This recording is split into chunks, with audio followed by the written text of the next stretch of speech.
சத்தியமூர்த்தி தன்னுடைய உரையின் இறுதியிலே தன்னுடைய சக ஊழியன் சதீஷ் திரும்ப வர வேண்டும் என்று நான் எதிர்பார்க்கிறேன் என்று கூறி முடித்தார். இன்று வெளியிடப்பட்ட இந்த கவிதை தொகுப்பிலே 62ஆம் பக்கத்திலே அலுவலக நாட்கள் என்கின்ற கவிதையிலே சதீஷ் இப்படியாக எழுதியிருக்கிறார். புஷ் என்று காற்று வரும் அந்த சுகாதார வைத்திய அதிகாரி அலுவலக முன் அறைமுகப்பிலே தேன் சுவை காய் சொரியும் மாமரம், அதன் அருகில் புலினி குருவி படையெடுக்கும் என்று சொல்லி அந்த சுற்றாடலை வர்ணித்து ஒன்று கூடல் ஓலை கொட்டில் இவையெல்லாம் நினைவில் மட்டுமா, இல்லை நிஜத்தில் மீண்டும் கிட்டுமா என்று அந்த கவிதை முடிகிறது. மீண்டும் அந்த அலுவலகத்திலே அந்த அலுவலக ஊழியர்களோடு தன்னுடைய மேலதிகாரிகளோடு தான் சேர வேண்டிய நாட்களை எண்ணி அங்கலாய்த்து வடித்திருக்கின்ற கவிதை. சதீஷை எனக்கு தெரிய வந்தது சிறைக்கு அடிக்கடி சென்ற காரணத்தினாலே. தமிழ் அரசியல் கைதிகளை பார்வையிட சென்ற போதெல்லாம் அவர் வந்து என்னோடு பேசுவார். மிகவும் விசேடமாக ஒரு தருணத்திலே மாகாண சபை உறுப்பினரும் சட்டத்தரணியுமாகிய திரு சாயந்தன் சதீஷ்குமார் என்கின்ற சிறை கைதி இந்த ஊடகவியல் மனித உரிமை சம்பந்தமான டிப்ளமா ஒன்றை படிக்க விரும்புகிறார், அதற்கு பணம் செலுத்த வேண்டி இருக்கிறது என்று சொல்லி பணம் சேர்த்தார். அதிலேயே என்னுடைய நன்கொடையும் கொடுப்பதற்கான பாக்கியம் எனக்கு கிட்டியது. அதிலிருந்து இப்படியாக சிறைக்குள்ளே இருந்தும் மேற்படிப்பை மேற்கொள்ளுகின்ற ஒரு கைதி என்கின்ற விவரம் எனக்கு தெரிய வந்தது. நான் சிறைக்கு சென்ற போது பல தடவைகள் திரு சாயந்தனோடு சென்றிருக்கின்றேன். எப்பொழுது சென்றிருந்தாலும் தனியாக வந்து பேசுவார். பேசி ஒரு விண்ணப்பத்தை என் முன்னே வைப்பார். நீங்கள் எனக்காக வழக்காட வேண்டும் என்று கேட்பார். கோமகனுக்கு தெரியும், கூட இருந்தவர் தெரியும். நான் சொல்லுகிற பதில், நான் குற்றவியல் வழக்குகள் நடத்துவதில்லை, அந்த துறை அனுபவம் எனக்கு கிடையாது என்று சொல்லியிருக்கிறேன். கண்ணிலே நோய்வாய்ப்பட்டால் இருதய மருத்துவ நிபுணரிடத்திலே போவதில்லை, அல்லது புற்றுநோய் வந்தால் கண் வைத்தியரிடத்திலே போவதில்லை. ஒவ்வொரு துறையிலேயும் விசேஷ தேர்ச்சி பெற்றவர்கள் என்று இருக்கிறார்கள். அதேபோல சட்டத்துறையிலேயும் கூட கூடுதலாக மனித உரிமை நோக்கத்திலேயும் அரசியலமைப்பு விவகாரங்களிலேயும் நான் தேர்ச்சி பெற்றவனாக காணப்பட்ட ஒரு காரணம், நான் குற்றவியல் வழக்குகளை அதிகம் கையாளாமல் இருந்த ஒரு உண்மை. ஆசியுரை வழங்கிய அம்மா மேலே வருவதற்கு முன் என்னோடு உரையாடிய சொற்ப வேளையிலே நான் சொன்னதை தவறாக புரிந்து விட்டார் போல் இருக்கிறது. இப்படியான வழக்குகளிலே நான் ஆஜராவது இல்லை என்ற கொள்கையை தளர்த்தி வைத்து இந்த வழக்கிலே ஆஜராகி இருக்கிறேன் என்று சொன்னார். அதுவல்ல உண்மை. நான் அந்த துறையை சார்ந்தவன் அல்ல, வளமையாக குற்றவியல் வழக்குகள் நடத்தாதவன். சில முக்கியமான குற்றவியல் வழக்குகள் நடத்தியிருக்கிறேன். விசேடமாக ஊடகவியலாளர் JS திசநாயகம் அவர்களுடைய குற்றவியல் வழக்கை நடத்தியிருக்கிறேன். முதல் நிலை நீதிமன்றங்களிலே அப்படியாக 10க்கு குறைவான வழக்குகள் தான் நான் என்னுடைய 25 கால வருடத்திலே நடத்தியிருக்கிறேன். இதுதான் நான் நடத்தின முதலாவது குற்றவியல் மேன்முறையீட்டு வழக்கு. கோமகனும் சதீஷனுடைய அம்மாவும் என்னிடத்திலே வந்து கேட்டபோது அவர்களிடத்திலேயும் நான் சொன்ன பதில் இதுதான். எனக்கு பரிச்சயம் இல்லாத ஒன்றை செய்ய சொல்லி கேட்கிறீர்கள் என்று. ஆனால் சதீஷ் பிடிவாதமாக நின்றார். என்னை சந்தித்த போதெல்லாம் நீங்கள் தான் பேச வேண்டும் என்று கேட்டார். ஆகையினாலே மறக்க முடியாமல் அந்த பொறுப்பை நான் ஏற்றுக்கொண்டேன். நான் அதனை வாதிட்டு முடிந்து விட்டது. வழக்கு தீர்ப்பு டிசம்பர் 8ஆம் தேதி வர இருக்கிறது. திரு பாஸ்கரா பேசுகிற போது சொன்னார் சட்டத்தை விமர்சிக்கக்கூடாது என்று. அப்படி அல்ல, சட்டத்தை நன்றாக விமர்சிக்கலாம். பயங்கரவாத தடுப்புச் சட்டம் கொடுமையானது என்று நாங்கள் தொடர்ச்சியாக விமர்சிக்கிறோம். நீதிமன்ற தீர்ப்புகளையும் விமர்சிக்கலாம். நீதிமன்ற தீர்ப்பு தவறானது என்று பகிரங்கமாக எவரும் விமர்சிக்கலாம், அது குறித்து உண்டு. ஆனால் ஒரு வழக்கு தீர்ப்பு கொடுக்கப்படுவதற்கு முன்னர், வழக்கு நடைபெற்று கொண்டிருக்கிற போது தீர்ப்பு கொடுக்கப்படுவதற்கு முன்னர் அந்த வழக்கை பற்றி விமர்சிக்கக்கூடாது. அது தண்டனைக்குரிய குற்றம். ஆகையினாலே வழக்கு வாதம் முடிவடைந்திருக்கிறது. ஆனால் தீர்ப்பு இன்னும் கொடுக்கப்படாத நிலையிலே அது சரியாக இருக்குமா, எந்த விதமாக இருக்க வேண்டும் என்று சொல்லுவது தண்டனைக்குரிய குற்றம். இப்படியான குற்றங்களுக்காக சிறை சென்றவர்களிலே ஒருவர் இன்றைய அமைச்சர் SP திசாநாயக்கா. அதற்கு முன்னர் இன்னொரு அமைச்சரும் அப்படியாக ஒரு தடவை நீதிமன்றத்திலே விசாரிக்கப்பட்டது எனக்கு ஞாபகம் இருக்கிறது, தர்மசிறி சிறநாயக்கா. தீர்ப்பு இப்படியாகத்தான் இருக்க வேண்டும் என்று சொன்னார்கள் என்ற காரணத்திற்காக. வழக்கை நடத்திய நானே அந்த குறைபாட்டுக்குள்ளே விழுந்துவிடக்கூடாது. அந்த அம்மா சொன்னால் ஒரு ஒளிக்கீட்டு தெரிகிறது என்று நான் சொன்னதாக. நான் அதை பற்றி ஒரு விளக்கம் சொல்ல வேண்டிய கடப்பாடு இருக்கிறது. எனக்கு பரிச்சயமில்லாத துறை, ஆனால் வழக்கை நடத்தியிருக்கிறேன். நாங்கள் வழக்கறிஞர்களாக பயிற்றப்படுகிற போது எங்களை பயிற்றுவித்த சிரேஷ்ட வழக்கறிஞர்கள் சொல்லுவார்கள், நீதிபதிக்கு இதுதான் சரியென்று நீ சொல்லி அவரை நம்ப வைப்பதற்கு முன்னர் அதுதான் சரி என்று நீ முதலிலே நம்ப வேண்டும். உனக்கு அதிலே நம்பிக்கை இல்லாவிட்டால் நீ எப்படி மற்றவரை நம்ப பண்ண போற? நீ அதிலே நம்பிக்கை கொள்ள வேண்டும். ஆகவே வழக்கு இப்பொழுதுதான் வாதிட்டு முடிந்திருக்கிறது. என்னுடைய கட்சிக்காரருடைய வாதம் சரியானது என்ற நம்பிக்கை முழுமையாக என்னிடத்தில் இருக்கிறது. இல்லாவிட்டால் நான் வழக்கை வாதாடி இருக்க முடியாது. அந்த நிலையிலே நான் அவரோடு பேசிய போது என்னுடைய வார்த்தைகளிலே இருந்து அவருக்கு ஒரு ஒளிக்கீட்டு தோன்றியதோ தெரியவில்லை. ஆனால் அது தீர்ப்பு வருகிற போது நாங்கள் பார்த்து கொள்வோம். இந்த நம்பிக்கையை பற்றி பேசுகிற போது இன்னொரு விடயத்தையும் சொல்லியாக வேண்டும்.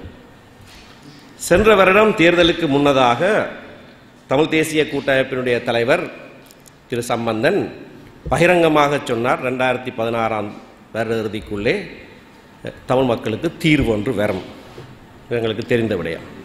தேர்தல் போதும் சொன்னார். எங்களுடைய தேர்தல் அறிக்கையை முன்வைக்கின்ற போது இதுதான் தமிழ் மக்கள் மத்தியிலே நடத்துகிற சர்வஜன வாக்கெடுப்பு தீர்வு திட்டம். நீங்கள் இதுக்கு வாக்களித்தால் இதற்காக நாங்கள் உழைப்போம். இந்த அடிப்படையிலே ஒரு தீர்வு அடுத்த வருடத்துக்குள்ளே எடுப்போம் என்று சொன்னார். இந்த வருட ஆரம்பத்திலே எங்களுடைய பாராளுமன்ற குழு கூட்டம் ஒன்றிலே சில பாராளுமன்ற உறுப்பினர்கள் ஐயாவிடத்திலே ஒரு கேள்வியை கேட்டார்கள். ஐயா, 2016 வந்துட்டுது, 2016க்குள்ளே தீர்வு வந்துடும் என்று நீங்கள் உறுதிமொழி கொடுத்துட்டீங்க. இந்த வருஷத்துக்குள்ளே தீர்வு வராட்டி நாங்கள் எல்லாரும் அப்போ என்ன ராஜினாமா செய்கிறதா என்று கேட்டார்கள். அவர் சொன்ன பதில், இப்பொழுது ஒரு சந்தர்ப்பம் ஏற்பட்டிருக்கிறது.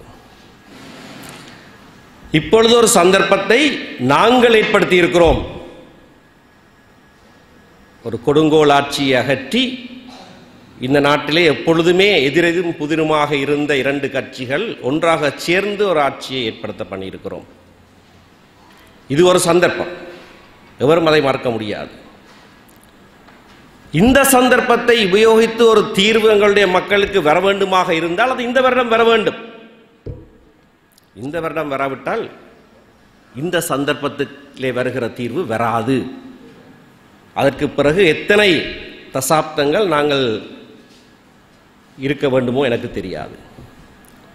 ஆகையினாலே இந்த வருடத்துக்குள்ளே ஒரு தீர்வை கொண்டு வர வேண்டியது எங்களுடைய மக்கள் சார்பிலே அத்தியாவசியமான ஒன்று. அது நடக்க வேண்டும்.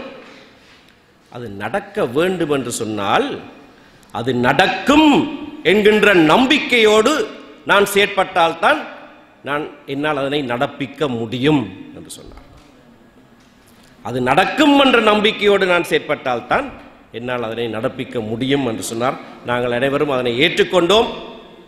அந்த நம்பிக்கையிலே இந்த வழக்கை எப்படி வாதிட்டேனோ, நீதிபதி அதை பண்ணுவதற்கு முன்னதாக எனக்கு நம்பிக்கை வர வேண்டும். அரசியலமைப்பு பேரவையிலே அமர்ந்திருந்து, வழிகாட்டல் குழுவிலே அமர்ந்திருந்து, மற்ற தலைவர்களை எப்படியாக எங்களுடைய நியாயத்தை அவர்கள் ஏற்க பண்ணுவதற்கு முன்னதாக நாங்கள் அது நடக்கும், அவர்கள் ஏற்க வேண்டும் என்கின்ற வாதத்தில் எங்களுக்கு நம்பிக்கை ஏற்பட வேண்டும். அந்த நம்பிக்கையை நாங்கள் வெளிக்காட்டி நிற்கின்றோம். நான் இதை சொல்லுவதற்கு இன்னொரு காரணமும் இருக்கிறது. நேற்றைய தினம் வெளிவந்த பத்திரிகை ஒன்றிலே ஒரு பத்தியாளர் எழுதியிருக்கிறார். யாரோ சொன்னாராம், தொலைக்காட்சி ஒன்றிலே 225 பாராளுமன்ற உறுப்பினர்கள் இருக்கிறார்கள், ஜனாதிபதியையும் சேர்த்தால் 226 பேர். இந்த 226 பேர்களிலே தீர்வு வரும் புதிய அரசியலமைப்பு சட்டம் ஒன்று உருவாகும் என்று சொல்லுகிற ஒரே ஒரு நபர் சுமந்திரன் தான் என்று. அப்படியான மிகப்பெரிய மகுடம் ஒன்றை, நம்பிக்கையின் மகுடம் ஒன்றை எனக்கு சூட்டியதற்காக அவருக்கு நன்றி செலுத்த நான் கடமைப்பட்டிருக்கிறேன். நம்பிக்கையோடு நாங்கள் வேலை செய்கிறோம். நம்பிக்கை இல்லை என்று சொன்னால் நாங்கள் அதில் ஈடுபட முடியாது. எங்களை தெரிந்துவிட்ட மக்கள் அதை செய்யுமாறு கட்டளையிட்டு எங்களுக்கு ஆணையிட்டு அங்கே அனுப்பியிருக்கிறார்கள், வேறு எதற்காகவும் அல்ல.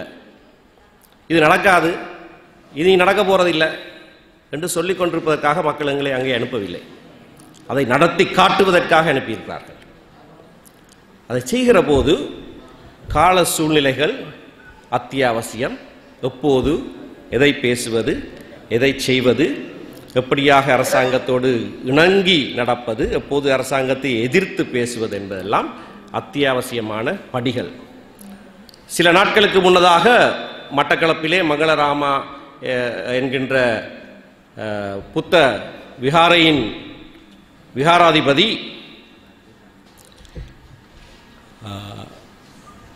அம்பிட்டிய சுமணராம தேர என்கின்றவர் கெட்ட வார்த்தைகளினாலே ஒரு தமிழ் அரசு உத்தியோகத்தரை திட்டி தீர்த்து, ஒரு பெண் போலீஸ் உத்தியோகத்தரை துரத்தி அடித்து செயற்பட்டார் என்பதை நாங்கள் காணொளிகள் மூலம் தொடர்ச்சியாக கண்டுகொண்டிருக்கிறோம். இது பகிரங்கமாக கண்டிக்கப்பட வேண்டியது. இன்றைக்கு கண்டிக்கின்றோம். அவருக்கு எதிராக உடனடி நடவடிக்கை அரசாங்கம் எடுத்தாக வேண்டும் என்று சொல்லுகிறோம். இன ஒற்றுமை, நல்லிணக்கம் என்பதிலே அரசாங்கம் உண்மையாக தொடர்ச்சியாக செயற்பட வேண்டுமாக இருந்தால் இப்படியான சம்பவங்களை உடனுக்குடன் அரசாங்கம் கட்டுப்பாட்டுக்குள்ளே கொண்டு வர வேண்டும். சட்டம் அனைவருக்கும் சமமாக இருக்க வேண்டும். அதனை அரசாங்கம் செய்தாக வேண்டும் என்பதை பகிரங்கமாக இந்த வேளையிலே நான் கேட்கிறேன். அரசியலமைப்பு பேரவை வழிநடத்தல் குழுவிலே அமர்ந்திருக்கிற போது பௌத்தத்துக்கு முதலிடம் கொடுக்க வேண்டும் என்று யாராவது பேசினால் இந்த காணொளியை நான் காண்பிப்பேன். இதற்கா முதலிடம் கொடுக்க சொல்லுகிறீர்கள் என்று கேட்பேன்.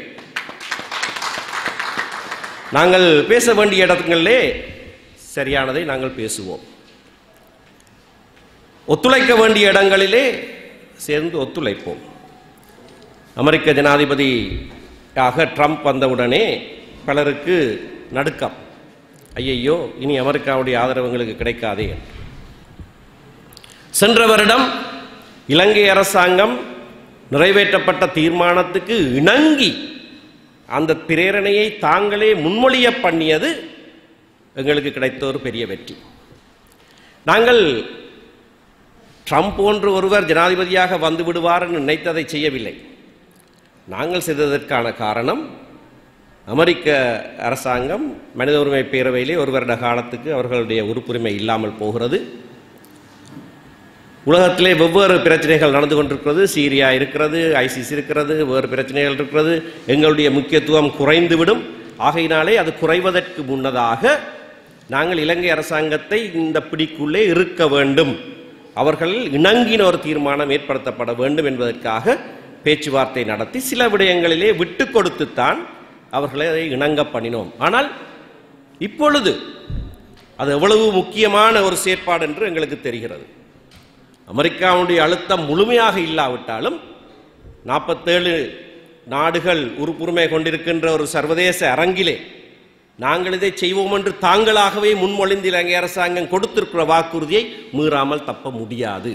ஆகவே சென்ற வருடம் அவர்களையும் இணங்க பண்ணி ஒரு தீர்மானத்தை நிறைவேற்றியது சரியாக கணிப்படுத்து நாங்கள் செய்த ஒரு நடவடிக்கை என்பதை இந்த வேளையிலே சொல்லக்கூடியதாக இருக்கிறது.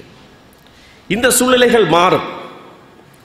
இன்றைக்கு இருக்கிற சூழ்நிலையிலே நாங்கள் அரசாங்கத்தோடு பேச்சுவார்த்தை நடத்துகிறோம், ஆனால் அழுத்தத்தையும் பிரயோகிக்கிறோம். நாங்கள் இணங்காமல் இனப்பிரச்சினைக்கு புதிய அரசியலமைப்பு சட்டத்திலே தீர்வு வந்ததென்று எவரும் சொல்ல முடியாது. ஆனால் நாங்கள் எங்களுடைய மக்கள் எங்களுக்கு கொடுத்த ஆணையின் அடிப்படையிலே தான் இணங்குவோமே தவிர வேற எந்த அடிப்படையிலேயும் நாங்கள் இணங்கவும் முடியாது. அது நடக்க முடியாத ஒரு காரியமும் தான். ஆகையினாலே இன்றைக்கு ஏற்பட்டிருக்கிற இந்த சந்தர்ப்பம் 2016க்குள்ளே தீர்வு என்று ஐயா சொன்னது. சில மாதங்களுக்கு முன்னர் சில நடவடிக்கைகள் எடுத்த போது கொஞ்சம் பொறுத்திருங்கள் என்று சொன்னபோது சொன்னோம் 2 மாதங்களுக்குள்ளே ஒரு இடைக்கால அறிக்கை வருகிறது, அதுவரை பொறுத்திருங்கள் என்று சொன்னோம். இடைக்கால அறிக்கை வருகிற 19ஆம் தேதி காலை 9:30 மணிக்கு அரசியலமைப்பு பேரவையிலே சமர்ப்பிக்கப்பட இருப்பதாக அறிவிக்கப்பட்டிருக்கிறது. அது முதலாவது இடைக்கால அறிக்கை. நாங்கள் சொன்ன அந்த 2 மாத காலத்துக்குள்ளேயே அது இப்பொழுது வருகிறது. 2வது இடைக்கால அறிக்கை முழுமையான இடைக்கால அறிக்கை, அதிகார பகிர்வு சம்பந்தமாக, நாட்டினுடைய ஆட்சி முறை சம்பந்தமாக எல்லாவற்றையும் உள்ளடக்கின 2வது இடைக்கால அறிக்கை டிசம்பர் மாதம் 10ஆம் தேதிக்கு முன்னதாக அரசியலமைப்பு பேரவையிலே சமர்ப்பிக்கப்படும். அது சமர்ப்பிக்கப்படுகிற போது எப்படியான தீர்வு முன்வைக்கப்படுகிறது என்பது அனைவருக்கும் பகிரங்கமாக புலப்படும்.